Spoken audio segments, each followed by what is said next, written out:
Hi friends, మీకు ఒక చిన్న విషయం చెప్తాను. ఈరోజు పిల్లు వచ్చే ముందు మనం ఇలా ఫీడర్లో ఫీడ్ వేసుకుంటాం కదా. వేసుకున్న తర్వాత ఇలా చూడండి, దీనికి ఇంత గ్యాప్ ఉంటుంది.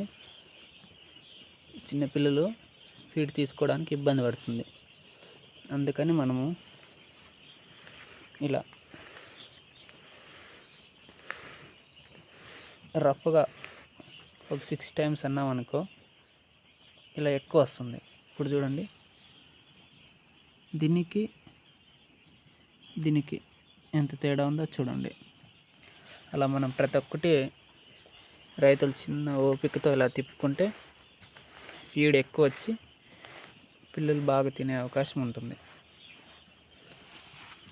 ఓకే, ఇది మీకు యూజ్ అయింది అనుకుంటా. Thank you, bye.